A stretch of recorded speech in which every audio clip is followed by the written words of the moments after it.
అదే RTV app వార్తల్ని క్షణాల్లో చదివే అవకాశం ఉంటుంది. ఒక న్యూస్ పేపర్, ఒక టెలివిజన్ ఛానల్ మీ చేతుల్లో ఎప్పుడూ ఉంటాయి. పేరు పేరున తెలంగాణ అభివందనాలు. ముఖ్యంగా నిన్న జరిగిన సంఘటన గౌరవ ఎమ్మెల్యే కౌశిక్ రెడ్డి గారి ఇంటిపై దాడి చేయడం, మేము దాన్ని తీవ్రంగా ఖండిస్తున్నాం. ముఖ్యంగా గాంధీ గారు వారు స్వయంగా కొందరు గుండాలను వేసుకొని ఇంటిపై దాడి చేయడం, అద్దాలు వలగొట్టడం, బయటికి రాని చంపుతామనడం, ఈ రకమైన భాషను వాడి వారి ఇంటిపై దాడి చేయడం అనేది ఇది రాజకీయంగా ఒక మచ్చ. రాజకీయ నాయకులు చేయవలసిన పనులు కావు ఇవి. నేను దీన్ని తీవ్రంగా ఖండిస్తున్నా. వారే స్వయంగా ఇంటిపై దాడి చేస్తారు, వాళ్ళే మళ్ళీ కేసులు పెట్టేందుకు ప్రయత్నం చేస్తారు. వాళ్ళపై 307 కేసు. ఎవరన్నా ఇంటిపై దాడి చేసేందుకు పోయి ఒక మాప్ తోటి ఎందుకు పోతారు? చంపేందుకే కదా, కొట్టేందుకే కదా. మరి అలాంటిది ఆ సెక్షన్లు పెట్టక చిన్న సెక్షన్లు పెట్టడం, కేవలం బెయిల్ వచ్చే విధంగా అప్పటిదప్పుడే 41 CRPC కింద రిలీజ్ చేసే సెక్షన్లు పెట్టడం అనేది కొద్దిగా అనుమానాలకు దారితీస్తుంది. దాన్ని తీవ్రంగా మేము వ్యతిరేకిస్తున్నాం. ముఖ్యంగా కరీంనగర్ నగరంలో చాలా సందర్భాలలో ఇటు ప్రిన్సిపల్ సెక్రటరీకి కానివ్వండి, ప్రభుత్వానికి కానివ్వండి, MID మున్సిపల్ అడ్మినిస్ట్రేషన్కి సంబంధించిన అధికారులకు కానివ్వండి, చాలా సందర్భాలలో మా నిధులు తీసుకుపోయి ABD ఏరియా కాని ఏరియాల స్మార్ట్ సిటీ నిధులు దుర్వినియోగం చేస్తుండ్రు, వాళ్ళపై చర్యలు తీసుకోవాలని చాలా సందర్భాలలో రాతపూర్వకంగా అందరికీ దరఖాస్తులు ఇవ్వడం జరిగింది. అయినా చలనం లేనట్టు వాళ్ళు ఏం యాక్షన్ తీసుకోకుండా ఉంటే చాలా చక్కగా మేము ఏం చేసినామంటే దీనిపై పూర్తి స్థాయి విచారణ జరగాలంటే ఇది పోలీస్ కేసు పెట్టాలి అనే ఒక నిర్ణయానికి వచ్చి 3/7 నాడు మేము ఒక దరఖాస్తు 1 టౌన్ పోలీస్ స్టేషన్లో పాత్రికా మిత్రుల సమక్షంలో ఇవ్వడం జరిగింది.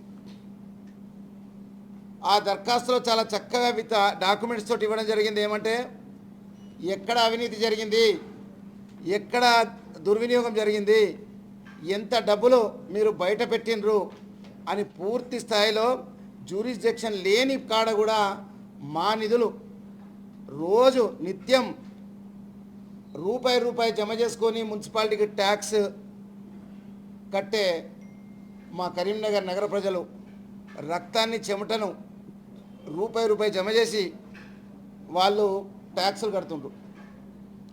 ఆ డబ్బులను ఈ నగరంలో వాడకుండా బయటికి వాడడం అనేది పూర్తిగా అది మిస్అప్రోప్రియేషన్ ఫండ్స్ కిందకి వస్తుంది. ఒక అధికారులు చేయవలసిన పనులు కావు అవి.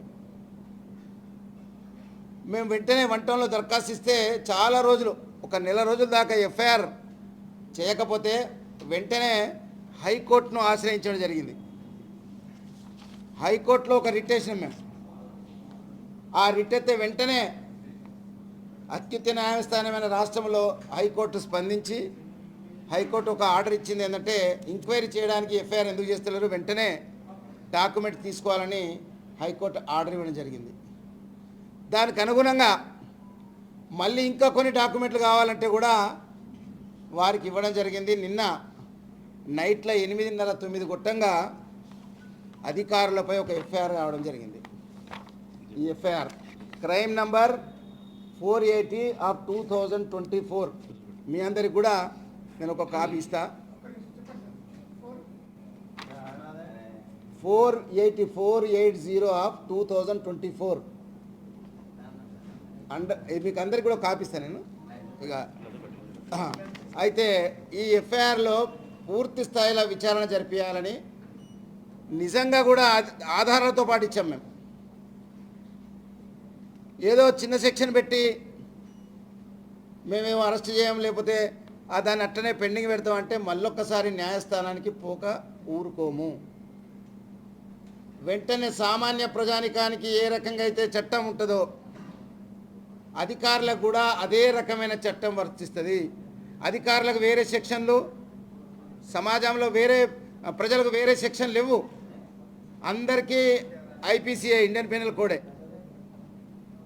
కాబట్టి ఎఫ్ఐఆర్ ప్రకారం ఇంకా కొన్ని సెక్షన్లు యాడ్ చేసేటివి ఉన్నాయి. వాటిని కూడా యాడ్ చేసి పూర్తి విచారణ జరిపించాలని, వాళ్ళందరూ దోషులందరిపై కూడా ఛార్జ్షీట్ వేయాలని మేము సిపి గారికి కోరుతున్నాం.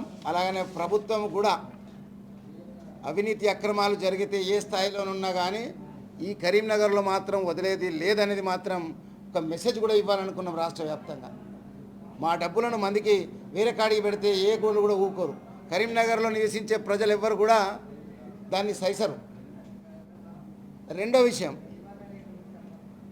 ఈ ప్రశ్నలు అడిగే ఇంతకు ముందు కూడా చాలా సందర్భాలలో కౌన్సిల్లో కానీ బయట కానీ నేను చాలా విషయాలు అడిగిన, ప్రశ్నలను అడిగినా ఏ ఇష్యూ అయినా కానీ తప్పనిసరిగా నిలదీసిన. ఏ ఇష్యూలో కూడా ఎక్కడ వెనకబోలేదు. నాది ప్రశ్నించే గొంతుక, అవినీతి అక్రమాలకు పోరాటం చేసే గొంతుక నాది. నేను ఎక్కడ కూడా కాంప్రమైజ్ అయ్యేది లేదు. మొన్న డిఎస్సి కండక్ట్ చేసిండ్రు. 2.5 లక్షల మంది పాల్గొంటే కేవలం 6,000 జాబులే. మిగతా వాళ్ళ సంగతి కూడా మాట్లాడవలసిన బాధ్యత నాపై ఉంది. తప్పనిసరిగా ప్రజలందరూ నన్ను ఆశీర్వదిస్తారు. రాబోయే రోజుల్లో తప్పనిసరిగా ప్రశ్నించే గొంతుకగా మారుతా. నేను క్రిమినల్ కేసే పెట్టేందుకు ముందుకు వచ్చినోని కాబట్టి ఇలాంటివన్నీ కూడా సమాజానికి అక్కరకొచ్చేటి, సమాజం కోసం కొట్లాడేటోని, సమాజంలో మమేకమైనోని, ప్రజలతో నిత్యం కలిసి ఉండేవాడిని కాబట్టి నాలాంటి వాళ్ళు నిజంగా కూడా పోస్టుల్లో ఉన్నా కానీ, ఎమ్మెల్సీలో ఉన్నా కానీ, ఎక్కడున్నా కానీ తప్పనిసరిగా ప్రశ్నిస్తామనేది ఒక చిన్న ఎగ్జాంపుల్ని చూస్తున్నాను నేను. ఒక కమిషనర్ మిగతా అధికారులపై కేసు రావడం అనేది రాష్ట్రంలోనే ఇది మొదటిసారి. ఇంకెక్కడ కూడా ప్రైవేట్ వాళ్ళు దరఖాస్తు ఇస్తే కేసులైన సందర్భాలు లేవు. అధికారుల మీద కేసులు పెట్టుకున్న సందర్భాలు ఉన్నాయి. కానీ ఒక ప్రైవేట్గా, ఒక కార్పొరేటర్గా, ఒక ఎక్స్ మేయర్గా, ఒక న్యాయవాదిగా మొదటిసారిగా ఈరోజు కరీంనగర్లోనే కమిషనర్పై మిగతా అధికారులపై చాలా స్పష్టంగా ఈరోజు కేసు రిజిస్టర్ చేయడం జరిగింది. కాబట్టి ఇలాంటి మళ్ళొక్కసారి కూడా ఈ అక్రమాలు, అవినీతి జరగద్దు. మా డబ్బులు మాకే, మా నిధులు మాయే, మా నిధులు మా కొరకై వాడండి అనే ఒక సంకల్పంతో ఈరోజు మేము దరఖాస్తు ఇచ్చి ముందుకు పోయినాం. కాబట్టి వాళ్ళపై చర్యలు కూడా తీసుకోవాలని ఈరోజు సిపి గారిని అలాగనే డీజీపీ గారిని కూడా నేను కోరుతున్నా. సెక్షన్లు కూడా దాంట్లో కొన్ని మార్చవలసినవి ఉంటాయి కాబట్టి అవిటిని కూడా మార్చండి. లేకపోతే మళ్ళీ మేము హైకోర్టుకు పోకుండా మళ్ళీ న్యాయస్థానం మీద తలుపు తట్టే విధంగా ఉండకూడదనేదే నేను కోరుకుంటున్నాను. జై తెలంగాణ.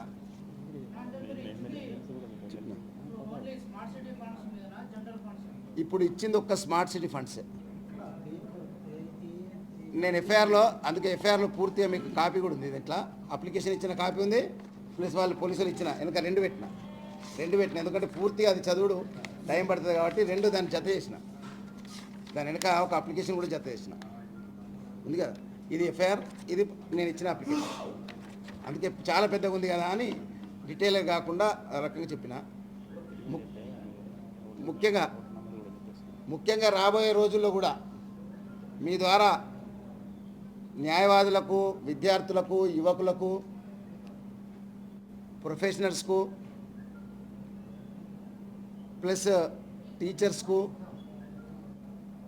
ముఖ్యంగా గ్రాడ్యుయేట్ కంప్లీట్ చేసి ఇంట్లో ఉన్న మా అక్క చెల్లెలకు వాళ్ళందరికీ నేను రిక్వెస్ట్ చేస్తుంది ఏంటంటే, రాబోయే ఎమ్మెల్సీ ఎలక్షన్స్ కోసం 30 తారీఖు తర్వాత ఎన్రోల్మెంట్ అవుతుంది కాబట్టి మీ ఇంట్లోకెళ్ళే మీ ఫోన్ల ద్వారానే కూడా ఆన్లైన్ ద్వారా ఎంట్రీ చేసుకోవచ్చు. మేము డోర్ టు డోరు ఫామ్స్ పంపిస్తాం. తప్పనిసరిగా మీరందరూ కూడా ఎన్రోల్ చేసుకోవాలి. ఓటు హక్కును వినియోగించే విధంగా ఎన్రోల్ చేసుకోవాలని మిమ్మల్ని కోరుతున్నాను.